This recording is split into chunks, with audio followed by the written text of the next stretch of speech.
Ya, Assalamualaikum warahmatullahi wabarakatuh. Kembali lagi ya di channelnya Apa Klik. Jadi hari ini kita bakalan melanjutkan pembahasan kita dari nomor 11 sampai dengan nomor 20. Oke, sebelumnya jangan lupa subscribe dulu ya. Jadi nama saya Luri, jadi hari ini kita bakalan bahas dari nomor 11 sampai dengan nomor 20. Oke, kita bakalan mulai dari nomor 11. Jadi DPR adalah lembaga tinggi negara yang namanya mencuat dan meroket setelah peristiwa Undang-Undang Omnibus Law. Bagaimana tidak, jutaan orang turun ke jalan untuk menyuarakan penolakan terhadap undang-undang tersebut. Undang-Undang Omnibus Law atau istilah lainnya adalah Undang-Undang Cipta Kerja. Menurut keterangan DPR dan pemerintah merupakan undang-undang yang sangat baik. Salah satu kebaikannya adalah memudahkan proses izin usaha dan proses investasi. Namun banyak kalangan yang menilai bahwa pengesahan undang-undang tersebut justru akan berdampak buruk bagi masyarakat, terutama bagi para pekerja ataupun buruh. Berdampak buruk bagi para pekerja ataupun buruh. Menyusun, merumuskan, menetapkan undang-undang adalah kewenangan DPR atau disebut dengan fungsi legislasi. Namun kita perlu juga ingat bahwa DPR juga mempunyai tugas menampung dan menerima aspirasi masyarakat. Ini fungsi hak wewenang lainnya yang itu yang lebih penting. Hal tersebut merupakan, ini di sini ada dua ya. Ini kalau menyusun, merumuskan merupakan fungsi legislasi, kalau menampung, menerima aspirasi masyarakat itu fungsi wewenang lainnya. Tinggal kita lihat di sini pertanyaannya, kira-kira masuknya kemana. Jadi kalau kita lihat di pertanyaan nomor 11, ini ada kata ini. Itu yang lebih penting. Nah, maka merujuk dari kata ini, maka pertanyaan di nomor 11 ini bukan merujuk pada menyusun, merumuskan, dan menetapkan undang-undang, tetapi hal ini merujuk pada ini, mempunyai tugas menampung dan menerima aspirasi masyarakat. Itu artinya DPR di dalam soal nomor 11 ini fungsinya adalah wewenang lainnya, fungsi wewenang lainnya. Berarti di sini jawabannya itu adalah yang C. Oke, kita lanjut nomor 12. Merupakan pengadilan yang bertugas membina keseragaman dalam penerapan hukum melalui putusan dan peninjauan kembali (PK) ya, menjaga agar semua hukum dan undang-undang di seluruh wilayah negara Republik Indonesia diterapkan secara adil, tepat, dan benar.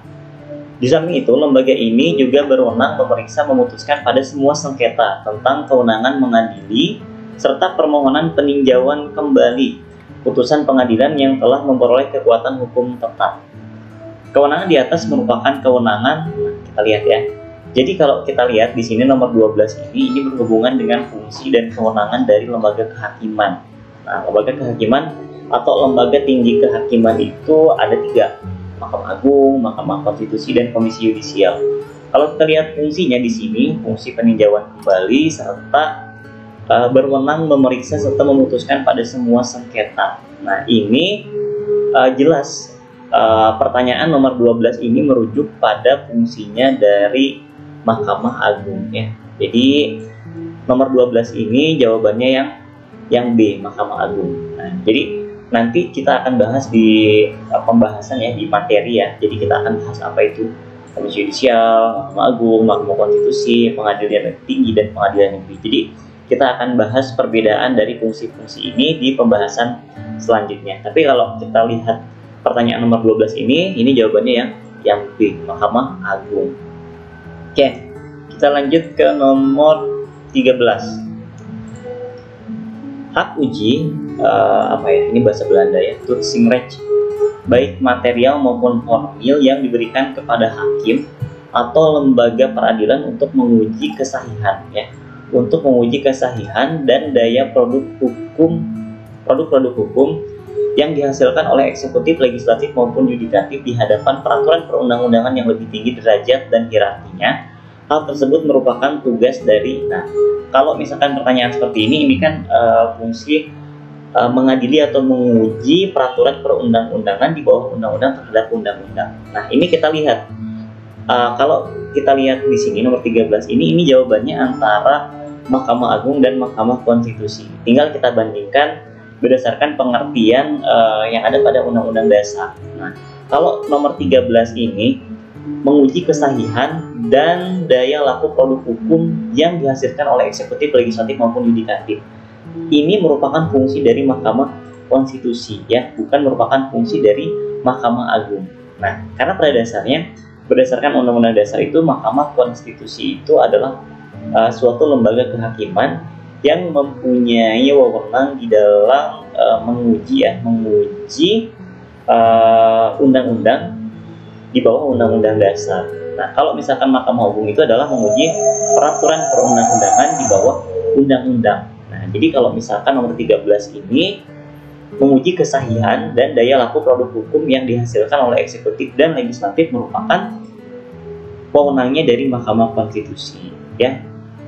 Kita lanjut ke nomor 14. Meminta bantuan kepada aparat penegak hukum untuk melakukan penyadapan dan merekam pembicaraan dalam hal adanya dugaan pelanggaran kode etik. Nah, pedoman perilaku hakim oleh hakim, di mana aparat penegak hukum wajib menindaklanjuti permintaan tersebut. Wewenang tersebut merupakan wewenang, nah ini juga masih terkait dengan lembaga kehakiman, ya. Kalau kita berbicara etika, kita berbicara perilaku, martabat hakim, ini jelas adalah wewenang yang dimiliki oleh Komisi Yudisial. Nah, ini jawabannya yang B, Judicial Commission, ya. Jadi nomor 14 ini jawabannya adalah Komisi Yudisial, bukan Mahkamah Agung, bukan Mahkamah Agung, bukan juga Mahkamah Konstitusi, ya. Jadi nomor 14 jawabannya yang B. Kita lanjut ke nomor 15. Oke. Undang-undang merupakan salah satu peraturan tertulis yang berlaku di Indonesia, di mana undang-undang bisa diusulkan oleh DPR kepada pemerintah ataupun sebaliknya. Berikut ini manakah pernyataan yang tidak tepat? Pernyataan yang tidak tepat dalam proses pembuatan atau penyusunan undang-undang di Indonesia. Berarti yang tidak tepat, berarti yang bukan. Kita lihat yang A dulu, ya. Perencanaan penyusunan undang-undang dilakukan dalam program legislasi nasional yang disusun oleh DPR, DPD, dan pemerintah. Ini pernyataan yang benar, berarti jawabannya bukan yang A. Nah, kalau kita lihat yang B, rancangan undang-undang dapat berasal dari DPR atau Presiden. Nah, ini yang kurang tepat. Nah, kenapa kurang tepat? Karena seharusnya rancangan undang-undang itu dapat berasal dari DPR, DPD, maupun Presiden. Nah, di sini tidak ada kata DPD-nya, ya, tidak ada kata DPD-nya. Nah, kenapa? Karena selain berasal dari DPR dan Presiden, ternyata DPD juga mempunyai wewenang untuk mengajukan rancangan undang-undang. Walaupun di sini undang-undangnya tidak merupakan undang-undang yang bersifat umum. Kalau DPD ini wewenangnya itu adalah mengusulkan rancangan undang-undang yang berhubungan dengan otonomi daerah, berhubungan dengan hubungan pusat dan daerah, ataupun bahkan hal-hal yang berhubungan dengan keuangan yang berhubungan perimbangan antara keuangan pusat dan daerah, seperti itu, ya. Jadi yang tidak tepat itu adalah yang B. Jadi jawabannya yang B, nomor 15 ini. Lanjut nomor 16. Sejarah Bhinneka Tunggal Ika bermula ketika kalimat Bhinneka Tunggal Ika pertama kali dikenalkan pada zaman Kerajaan Majapahit. Nah, benar, ya, Kerajaan Majapahit. Jika melihat sejarah Kerajaan Majapahit, Bhinneka Tunggal Ika pertama kali diperkenalkan oleh seorang pujangga agung.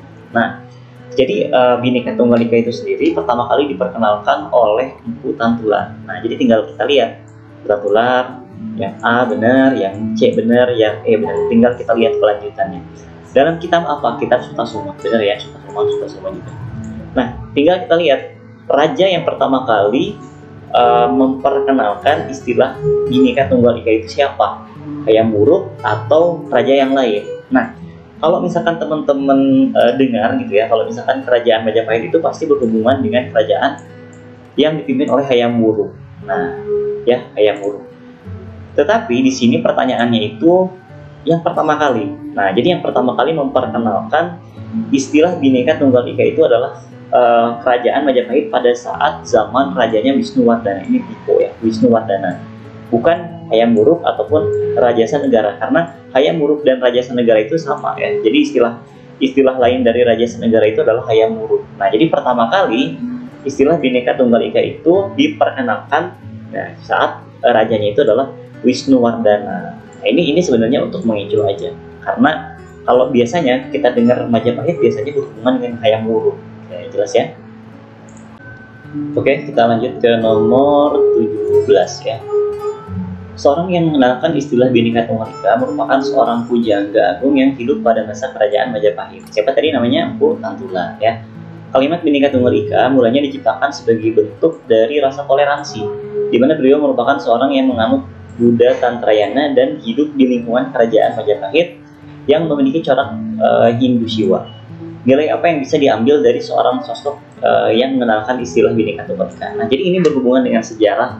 Pertama kali Bhinneka Tunggal Ika itu diciptakan oleh Empu Tantular. Nah, jadi konon katanya Empu Tantular itu merupakan seorang pujangga yang pada dasarnya ia beragama Buddha. Nah, tapi dia ini hidup di dalam suatu kerajaan yang kita tahu Majapahit itu adalah kerajaan yang basicnya adalah kerajaan agamanya Hindu. Nah, jadi latar belakang dia menulis istilah Bhinneka Tunggal Ika itu, dia tuh ingin menunjukkan gitu ya, ingin menunjukkan bahwa di sana sudah terdapat toleransi, saling menghargai apa namanya, baik itu agama Hindu maupun agama Buddha yang ada di sana. Jadi walaupun mayoritas agama Hindu, tetap kehadiran sosok Empu Tantular ini diterima di tengah-tengah masyarakat di sana.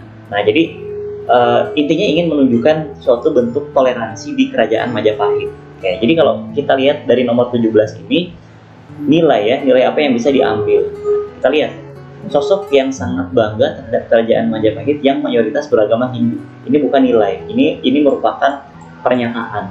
Nah, kalau yang B merupakan sosok yang sangat terbuka pada agama lain. Nah, terbuka pada agama lain khususnya terhadap agama Hindu Siwa. Nah, ini jelas. Kenapa?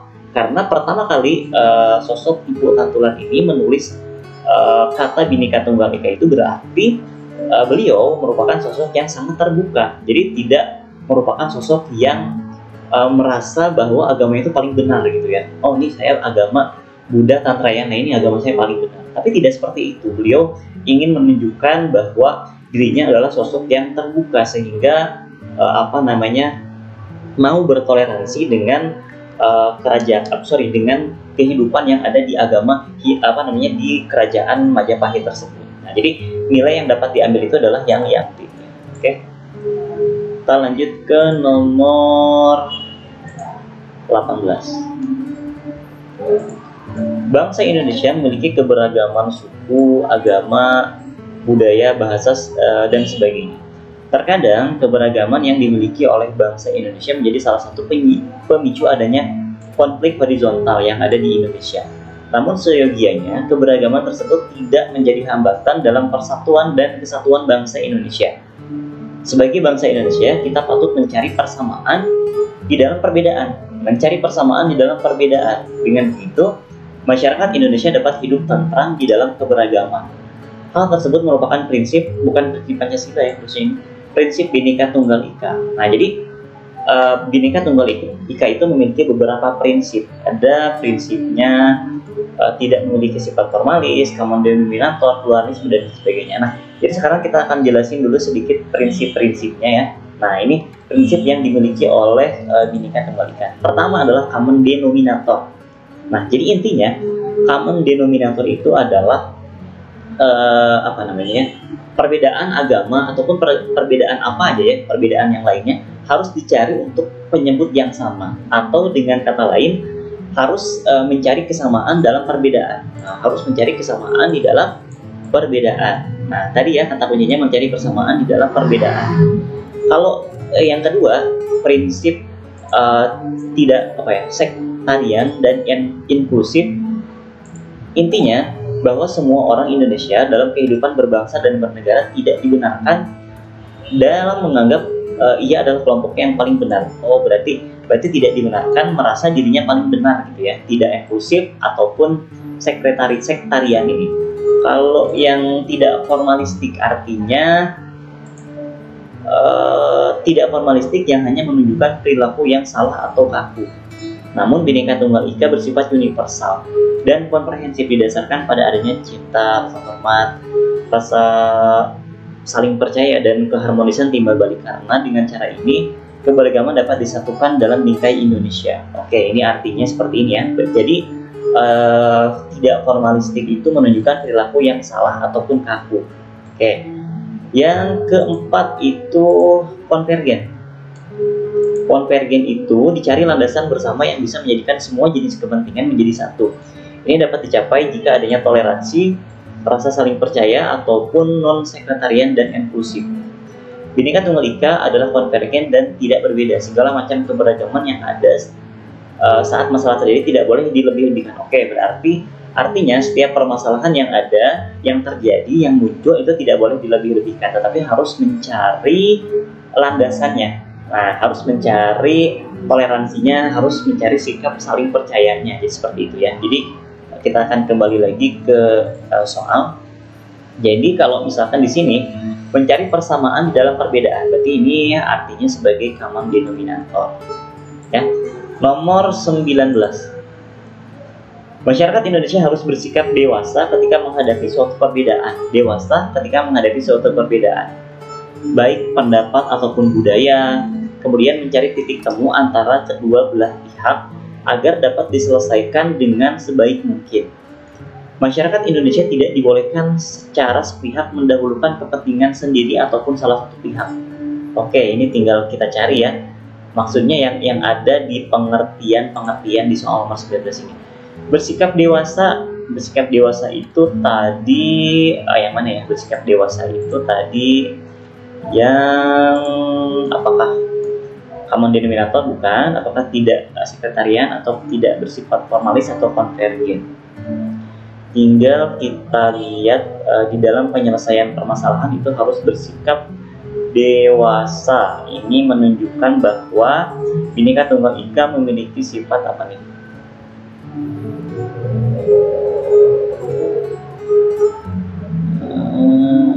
Oh, yang konvergen ya. Kenapa? Karena di sini bersikap dewasa artinya tidak boleh dilebih-lebihkan. Oke, berarti jawabannya apa tadi? Berarti jawabannya konvergen ada nggak di sini? Tidak ada konvergennya. Kalau kita lihat mencari titik temu antara kedua belah pihak agar dapat diselesaikan sebaik mungkin, masyarakat Indonesia tidak diperbolehkan secara sepihak mendahulukan kepentingan pribadi atau salah satu pihak. Ini berarti kalau mendahulukan kepentingan pribadi, kalau tidak memiliki sifat formalistis tadi artinya apa ya?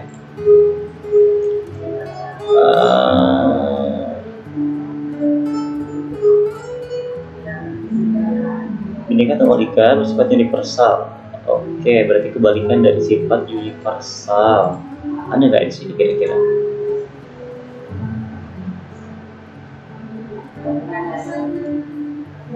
Agar dapat diselesaikan dengan sebaik mungkin, masyarakat Indonesia tidak diperbolehkan secara sepihak mendahulukan kepentingan.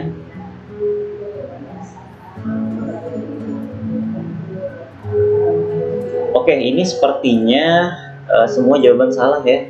Kenapa? Karena tidak formalistis, tidak ada.